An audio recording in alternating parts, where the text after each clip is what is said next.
Jag heter Anneli Andersson och jag bor med dotter och sambo utanför Linköping.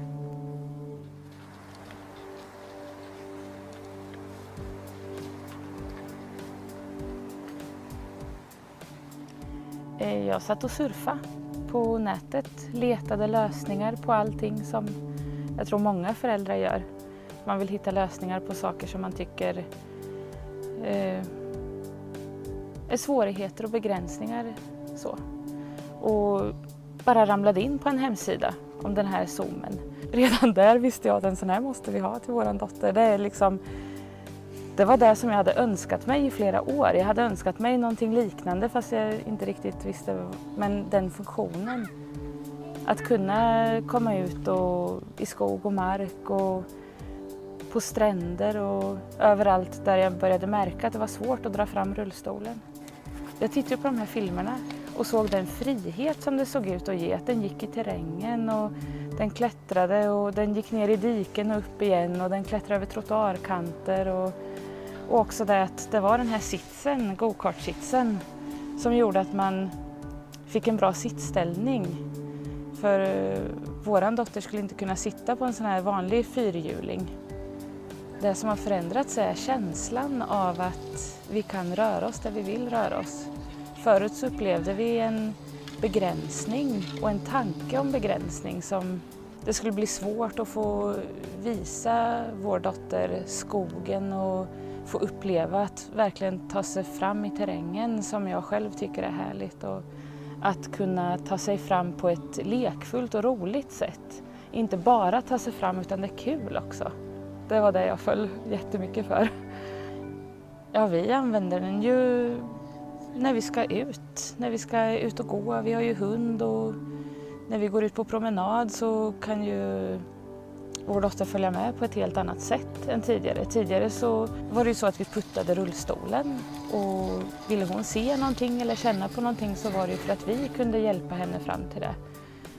Och det var ju ibland lite svårt faktiskt att hålla ordning på våran hund som ville gå åt ett håll och dottern som ville åt ett annat och så skulle man putta och det var kanske snö och vi bor ju där var mycket grusväg och skogsstigar och sådär och det var tungt ibland. Fast vi ändå försökte ta oss runt. Och nu så njuter ju alla av en promenad. För att vi kan gå och slappna av och njuta av att promenera och samtidigt känna att det är så härligt att se våran dotter få busa och leka när vi är ute på promenad. Och ser hon någonting hon vill fram till så åker hon dit och vill hon sticka före så gör hon det. Och, ja, den ger så mycket möjlighet till rörelsefrihet på något sätt. Fart. Ja, jag tror att hon är lite stolt över att köra den. Jag skulle säga att gör allt vad du kan för att kunna köpa en. Den har gjort sån skillnad i vårt liv. För oss allihopa och för hela våran familj och släkt faktiskt gör den skillnad. För att alla njuter av att se henne zooma omkring och leka och busa. Och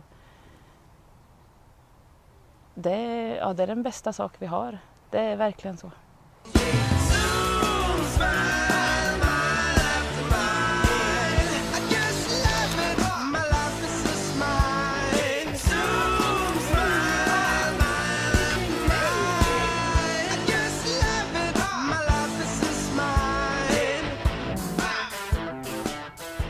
Alltså det är svårt faktiskt att berätta någonting som har varit extra roligt. För det är roligt jämt med Zoomen. Och första hösten tror jag det var när hon hade den. Så höll vi på att kratta löv. Och sen så körde hon genom lövhögarna. Och det var ju en grej som hon och vi aldrig hade fått uppleva. Det här med att hoppa i lövhögen så att det sprutar löv åt alla håll och sådär.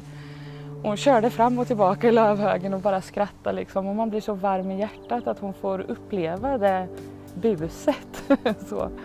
Ja. Och när vi går på promenad så vi bor ju så att vi har mycket grusvägar och så.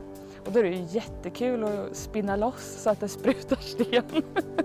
Och köra jättefort och så en tvärnit så att det reser sig på något bakhjul eller två ibland.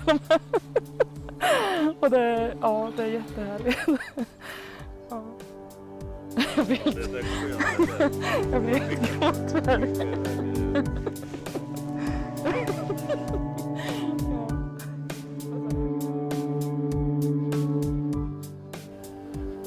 Det är mycket pengar och samtidigt är det så otroligt billigt för den friheten man får och den upplevelsen och den...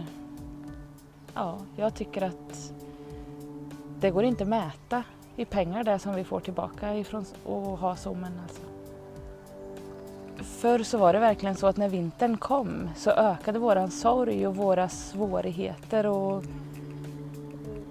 ja, det blev en tung period när snön kom för att det var så svårt att komma ut överhuvudtaget. Det var ju svårt att gå 100 meter ibland. Och nu är det istället bus och kul när snön kommer. Och det har gjort en enorm skillnad.